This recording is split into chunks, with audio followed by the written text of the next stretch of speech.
Bom dia, vocês que estão nos assistindo de casa. Nós estamos falando sobre renovação de mente. Mente renovada. Mente transformada. A ideia de mente transformada é uma metanoia.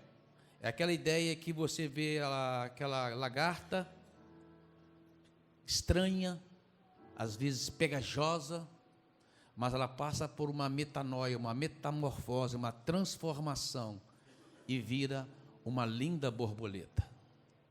Você outrora era uma lagarta, hoje se tornou-se um filho de Deus, lavado, redimido no sangue do Cordeiro. A Bíblia diz ali em Romanos capítulo 12, a partir do primeiro verso, Paulo diz: rogo-vos pelas misericórdias de Deus, que vos apresenteis como um sacrifício vivo, santo e agradável a Deus, que é o vosso culto racional. E não vos conformeis com este século, ou seja, não tome a forma, a moldura deste século, mas transformai-vos pela renovação da vossa mente, para que saibais qual seja a boa, perfeita e agradável vontade de Deus. Amém? Repete comigo: boa, perfeita e agradável vontade de Deus. Deus quer que você viva dessa forma, que você tenha conhecimento, e o conhecimento vem primeiramente pela transformação da sua mente. A sua mente passa por uma transformação, por uma metanoia, quando você se propõe a renová-la. Isso acontece quando você entregou sua vida para o Senhor Jesus Cristo, quando você o confessou como o único Senhor e Salvador. Você passa por uma transformação. Sua maneira de pensar vai mudar. Sua maneira de se comportar também vai mudar. Por quê?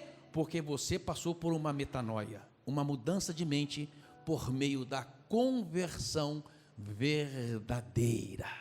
Amém, amados? E Paulo, ele explica isso, a forma que isso aconteceu, no capítulo 11. No capítulo 12 ele fala: rogo-vos pelas misericórdias de Deus que vos apresenteis como sacrifício vivo, santo e agradável a Deus. Por quê? É uma vida de gratidão por aquilo que Deus fez por você. Deus te salvou. E Paulo explica lá em Romanos capítulo 11 como isso aconteceu de forma maravilhosa, de forma muito linda. Ele diz assim no versículo 17 do capítulo 11: se algum dos ramos foram quebrados, e tu, sendo zambujeiro, que se é oliveira brava, foste enxertado no lugar deles e feito participante da raiz e da seiva da oliveira. Amém, amados? Deus, Jesus Cristo, é a oliveira verdadeira. Dele nos alimentamos, a seiva vem da raiz. Dele nos alimentamos, da verdade do Evangelho. Dele nos alimentamos. Mas isso foi algo muito interessante, a forma que isso aconteceu. Paulo explica que os ramos naturais, ou seja, o Israel natural, rejeitou Jesus Cristo como Messias. E a incredulidade dele, Paulo explica, e a incredulidade deles, ou seja, esse ramo aqui, que estava ligado à oliveira verdadeira, porque eles foram incrédulos, eles foram arrancados da oliveira verdadeira. O Israel natural rejeitou o Messias, rejeitou Jesus, e foram arrancados e jogados fora. Mas um dia Deus tem um plano para eles, e outra hora a gente explica sobre isso. Mas quando ele foi arrancado, a Bíblia diz: por causa deles, nós que éramos oliveira brava.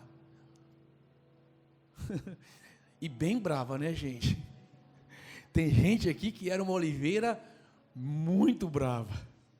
Eu gosto de ouvir testemunho de pessoas E essa semana mesmo eu ouvi alguns testemunhos que foi, gente, só Deus, por meio de Jesus Cristo, para salvar essa pessoa.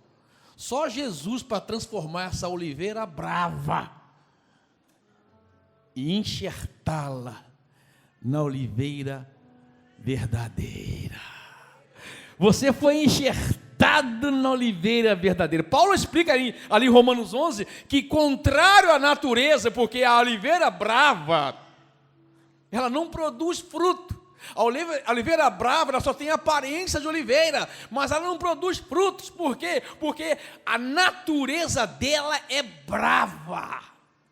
Mas quando ela é enxertada na oliveira verdadeira, ela começa a produzir frutos, porque ela é alimentado da seiva e da raiz da oliveira verdadeira. Quem pode aplaudir Jesus? Amado, éramos oliveira brava. O amor de Deus, a graça de Deus nos alcançou e nos enxertou nele. E por ele e para ele vamos viver, para conhecer qual é a boa, perfeita e agradável vontade de Deus para nossas vidas. E quando você se torna parte da oliveira verdadeira, quando você que era oliveira brava outrora e agora é oliveira verdadeira, você começa a viver de uma natureza diferente. Por isso que Paulo fala: e não vos conformeis com esse século. Esse século eu não vou me conformar com ele. Por quê? Porque agora eu sou uma nova criatura, as coisas velhas se passaram, tudo se fez novo, eu fui ligado à oliveira verdadeira, agora eu me alimento de Deus, para produzir frutos, segundo a vontade de Deus, que é boa, perfeita e agradável.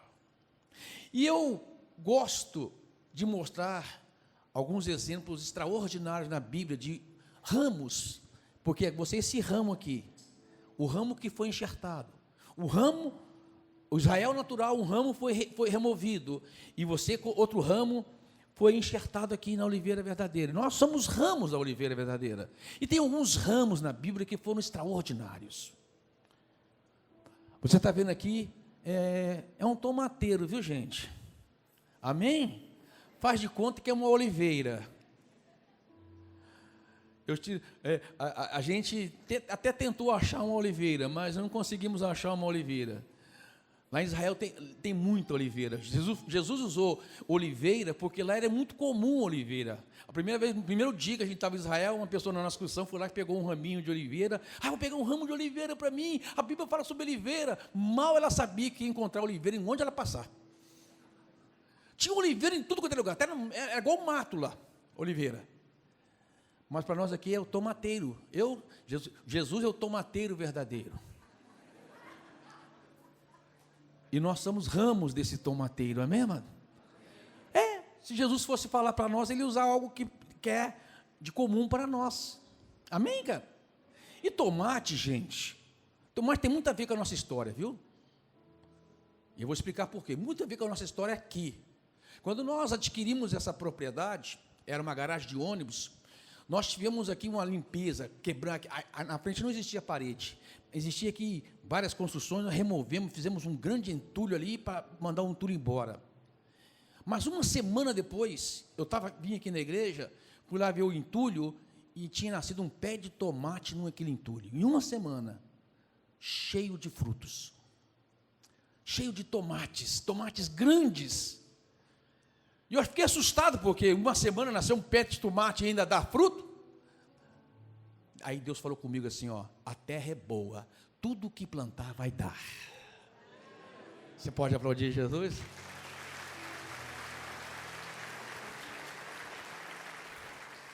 Então fala para o seu irmão que está perto de você assim, antes você era tomate bravo, mas agora você é um bom tomate. Tem gente que está até vermelhinha aí, né? Parece que combinou de vir de tomate mesmo. Você é um tomate ligado ao tomateiro verdadeiro. E tem alguns, amado, alguns ramos ligados a essa oliveira verdadeira. Vamos voltar para a oliveira, né? Alguns ramos ligados à oliveira verdadeira que foram extraordinários. O primeiro ramo que eu quero compartilhar com vocês é esse ramo aqui.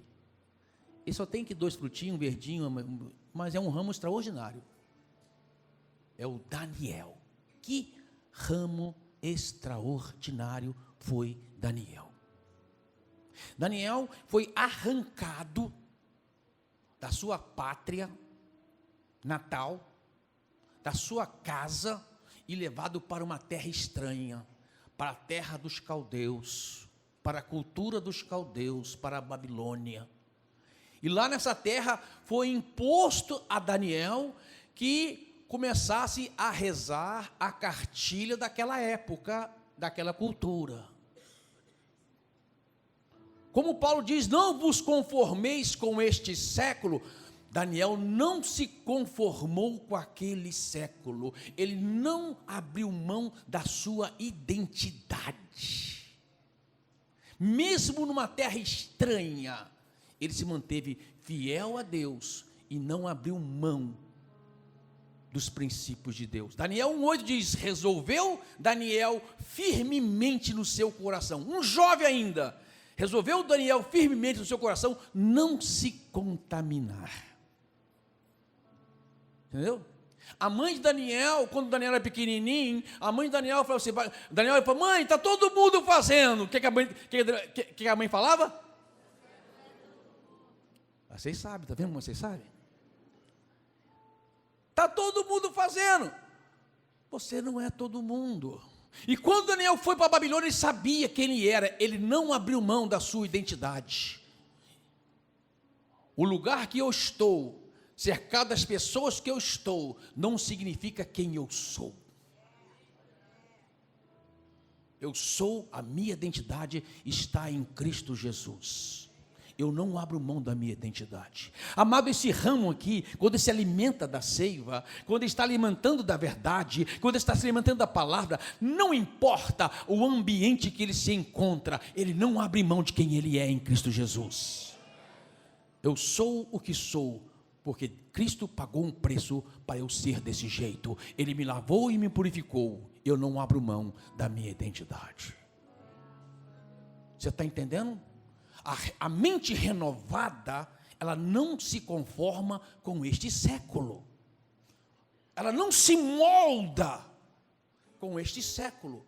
Pelo contrário, ela é um testemunho vivo de Deus no meio deste século. E foi o que Daniel fez. Quando Nabucodonosor teve um sonho, já no capítulo 2, ele teve um sonho, e esse sonho era um mistério, ele queria que esse mistério fosse revelado, e Nabucodonosor foi lá aos feiticeiros, aos adivinhadores, havia um sindicato, né? Sindicato da misteriologia. O sindicato dos adivinhadores. E Nabucodonosor falou, adivinha, por favor, revela o meu sonho. E sabe qual foi a resposta deles? O sonho que o rei teve, homem algum pode revelar, somente os deuses. E os deuses não moram com os homens. E chegaram na casa de Daniel, o chefe da guarda, chamado Arioque, chegou na casa de Daniel e disse assim, olha, vim matar você, porque o Nabucodonosor mandou matar todo mundo desse sindicato. Olha, esse sindicato não serve para nada, mate todo mundo. E chegou na casa de Daniel, que Daniel estava registrado nesse sindicato também, porque Daniel foi levado para lá como servo de Deus. E Daniel falou assim, por que vocês vão nos matar? Aí Arioque respondeu, porque o rei teve um sonho, ninguém consegue revelar. E Daniel falou, é? Diga ao rei, que me dê um tempo, e eu vou orar, e eu vou dar a revelação para o rei. Daniel chamou lá seus 3 amigos, Misael, Ananias e Azarias. Falou, gente, vamos orar porque o bicho está pegando para o nosso lado, vamos orar. E eles começaram a orar, e quando Daniel, em uma visão de noite, a Bíblia diz que Deus revelou a Daniel o mistério do Nabucodonosor. Deus mostrou o que era, e antes de Daniel ir até Nabucodonosor revelar o mistério, Daniel já começou a agradecer a Deus, porque o Deus dos céus, Ele é vivo, é verdadeiro, Ele revela o profundo escondido, até as trevas lhe são luz, Ele mostra aquilo que está oculto, Deus revela os mistérios aos teus servos. E Daniel foi até o rei e disse para o rei: rei, o que você quer realmente homens não podem revelar, mas ele diz: mas existe um Deus no céu, existe um Deus no céu, e Ele revelou a mim o seu sonho e as suas visões. E amado, é lindo, porque Daniel sabia que Deus revela o profundo e escondido, que Deus sabe o que se passa na vida de cada pessoa, e Deus revela. E sabe qual era a grande fé de Daniel? Existe um Deus no céu, e Ele habita aqui em ramos renovados, ramos que se propõem viver a sua boa, perfeita e agradável vontade, ramo que está ligado a Ele, ramo que outrora era uma oliveira brava, ramo que outrora não tinha revelação da verdade, mas agora ligado à oliveira verdadeira, alimentando-se de Deus, Deus habita nele e fala por meio dele. Você pode aplaudir Jesus? Você, esse ramo aqui, outro ramo extraordinário, esse ramo aqui, muitos frutos. Abraão. Uau! Abraão. Outrora chamava Abrão, pai, mas Deus colocou o nome dele de Abraão, pai de muitos, porque Deus tinha dado a ele uma promessa. Deus deu a ele uma promessa. Amado, Deus também lhe deu uma promessa. Deus, o apóstolo Pedro, ele fala que Deus nos deu grandíssimas e preciosas promessas. Abraão recebeu da parte de Deus uma promessa, e Deus disse: agora você não é mais Abrão, você será chamado Abraão, pai de muitos. Pai de muitos. E falou para Abraão: Abraão, vai na sua tenda, sai para fora, olha para o céu, olha para as estrelas dos céus, são incontáveis, assim também será a sua geração, os seus descendentes. Olha para a areia do mar, assim como a areia do mar é incontável, assim também serão os seus descendentes. Você será pai de muitos. E Abraão creu em Deus, e isso foi-lhe imputado por justiça. Abraão creu, esse ramo creu. Amado, você que está ligado à oliveira verdadeira, você precisa ter a fé de Abraão, crer nas promessas de Deus. Deus fez uma promessa para você, a promessa talvez ainda não aconteceu na sua vida, mas toda promessa dada por Deus vem também com a capacidade de suportar as lutas e os obstáculos contra aquela promessa. Assim como um navio é construído, e o construtor do navio sabe que o navio tem um destino, sabe que o navio vai chegar no lugar, mas sabe que também, até chegar naquele lugar, até chegar naquele destino, o navio vai enfrentar um mar bravio, vai enfrentar uma tempestade. Então o construtor do navio faz o navio, constrói o navio com capacidade para suportar as tempestades, com capacidade para vencer o mar bravio. Assim também são as promessas de Deus. Deus prometeu para você e deu a você capacidade para suportar, capacidade para vencer os obstáculos, capacidade para ter fé e saber esperar o momento certo da promessa de Deus acontecer na sua vida, capacidade de olhar para as promessas e não permitir que a incredulidade, como daquela oliveira que estava outrora na oliveira verdadeira, foi removida, porque Paulo diz: por causa da incredulidade deles, nós fomos enxertados na oliveira verdadeira. Então não permita que a incredulidade venha impedir você de alcançar a sua promessa. Você é oliveira plantada, enxertada na oliveira verdadeira. E O que Abraão Oliveira nos ensina é confiança naquele que prometeu, sabendo que é fiel para cumprir.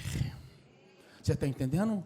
No capítulo 4 do livro de Romanos mesmo, a partir do versículo 18, começa a falar sobre a fé de Abraão, e diz assim: Abraão, contra toda esperança, em esperança, amado, contra todas as possibilidades, olhando de forma natural, racional, era impossível daquela promessa acontecer, tornando-se assim pai de muitas nações, como foi dito a seu respeito, assim será a sua descendência.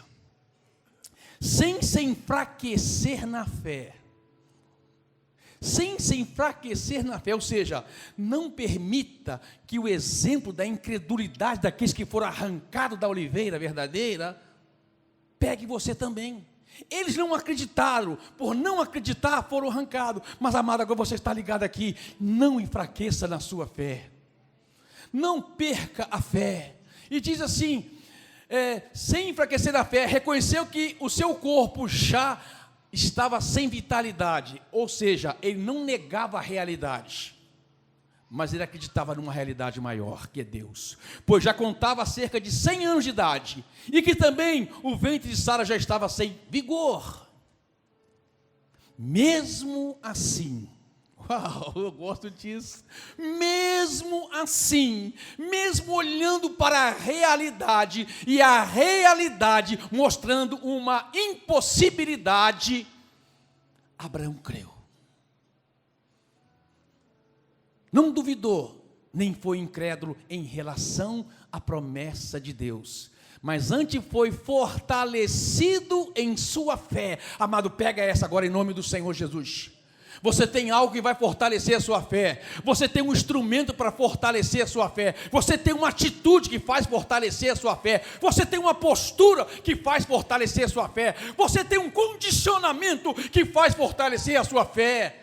Abraão não se enfraqueceu, mas foi fortalecido na sua fé, e deu glória a Deus, dando glória a Deus, dando glória a Deus, dando glória a Deus, aleluia. Abraão, amado, ele não olhou para as impossibilidades, não olhou para as dificuldades, e promessa é assim, amado, a promessa está lá. Você vai ter obstáculo, mas você dá glória a Deus, você vai ter luta, mas você vai dar glória a Deus, você vai ter pessoas te resistindo, mas você dá glória a Deus, você tropeça, mas dá glória a Deus, alguém te fecha no trânsito, você dá glória a Deus, você não perde por incredulidade, não deixa perder a promessa por incredulidade, porque você sabe que você está se alimentando de uma seiva, e essa seiva injeta fé em você, e você dá glória a Deus. Quem pode dar glória a Deus aí? Você está entendendo? Cada glória a Deus é uma pisada na cabeça do diabo. Eu dou glória a Deus, amado, a prestação da casa venceu, dá glória a Deus, o boleto chegou, dá glória a Deus, a sogra foi te visitar, não gente, dá glória a Deus. Desculpa, sogra, tem uma sogra que eu gosto muito, a minha mãe, sogra da minha esposa.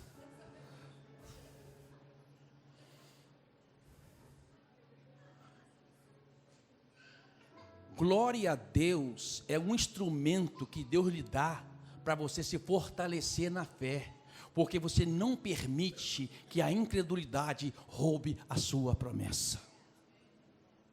Você está entendendo?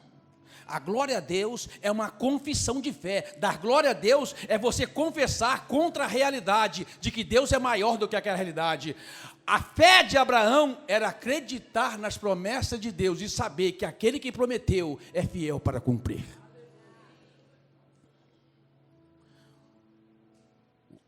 O terceiro ramo, esse raminho aqui, ó, também tem bons frutos aqui, uns tomates bonitos. Quem deu vontade de comer tomate aqui, gente?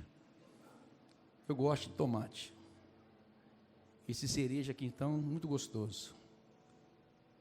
Esse ramo aqui, gente, que cara extraordinário.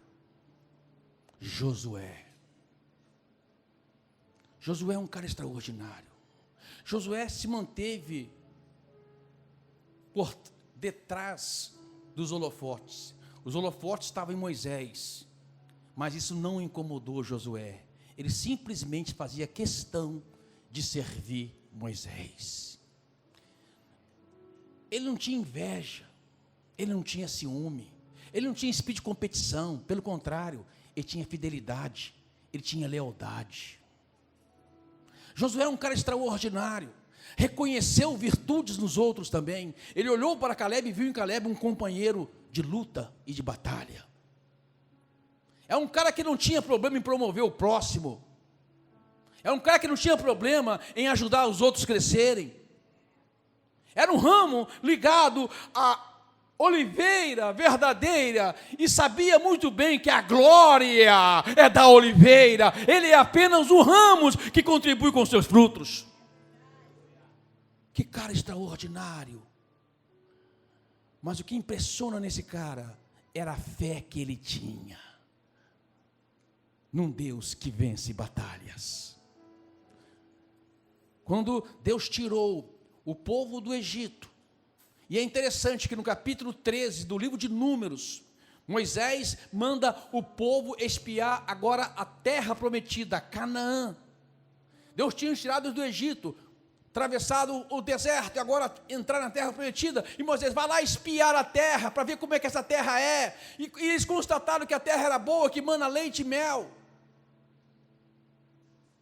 que Deus, aquilo que Deus prometeu verdadeiramente é bom, mas também vieram com um relatório negativo dizendo, mas é terra que devora os seus inimigos, é terra de homens gigantes, de homens fortalecidos,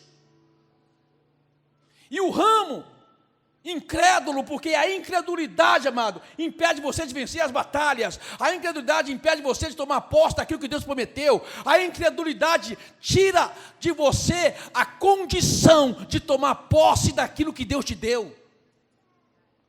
O ramo incrédulo, 10 espias, disseram, nós não podemos entrar nessa terra, mas a Bíblia diz, no capítulo 14, que Josué e Caleb foram diferentes. 14 diz assim, de Números, então Moisés e Arão prostraram-se, porque o povo queria apedrejar Moisés e Arão. O povo disse assim, levante um novo capitão, para que nos conduza de volta para o Egito. Amado, a incredulidade leva você de volta para o Egito. A incredulidade faz você voltar para aquele antigo século. Levanta um capitão que nos leva de volta para o Egito, e quiseram apedrejar Moisés e Arão. Então Moisés e Arão prostraram-se o rosto em terra, diante de toda a assembleia dos israelitas. Josué, filho de Num, e Caleb, filho de Jefoné, dentre os que haviam observado a terra, rasgaram as suas vestes, e disseram a toda a comunidade dos filhos de Israel, a terra que percorremos em missão de reconhecimento é excelente. Se o Senhor se agradar de nós, ou seja, eu estou vivendo como um ramo ligado à oliveira verdadeira, a boa, a perfeita e agradável vontade de Deus. Amado, quando você está ligado aqui, se alimentando da seiva, que é Jesus Cristo, o Espírito Santo da palavra, vem até você, e você começa a conhecer a boa, a perfeita e agradável vontade de Deus, e você começa a viver a boa, a perfeita e agradável vontade de Deus, porque você tem uma mente nova, você tem um comportamento novo. Você vê de forma diferente como Josué e Caleb. Se o Senhor se agradar de nós, Ele nos fará entrar nessa terra onde mana leite e mel e dará a nós. Por quê? Qual era a fé e confiança de Josué? Somente não seja rebeldes contra o Senhor e não tenham medo do povo da terra, porque nós os devoraremos como se fosse pão. A proteção dele se foi, mas o Senhor está conosco, não tenha medo, o Senhor está conosco, não tenha medo, o Senhor está conosco, não tenha medo. Amado, a fé, a confiança de Josué, esse ramo ligado à oliveira verdadeira é, Deus está conosco. Deus está conosco. O amparo deles se foram. Eles são fortes aos olhos dos humanos, eles são poderosos aos olhos humanos, mas tem um maior que está em nós. Deus está conosco. Deus está conosco. Assim, amado, como a fé de Daniel, que não abriu mão da sua identidade, e porque não abriu a mão da sua identidade, Deus revelou para ele o profundo escondido. Assim como a fé de Abraão, que não se enfraqueceu diante dos obstáculos e da dificuldade, mas creu que Deus cumpriria a sua promessa, e ele não duvidou de forma alguma. Assim como a fé de Josué, uma fé que vence as lutas, uma fé que vence os combates, uma fé que enfrenta os gigantes desses dias e sai vitorioso.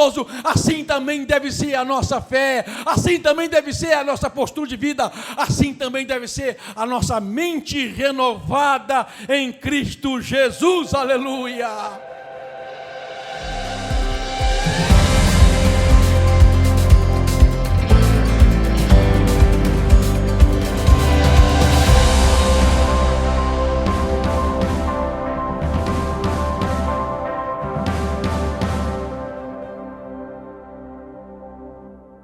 Se você chegou até aqui ouvindo esse vídeo maravilhoso, essa mensagem incrível, eu tenho certeza que você vai curtir, compartilhar e mandar para várias pessoas que também precisam ser abençoados como você foi. Então, faça isso agora. Então agora eu vou orar com você e abençoar a sua semana.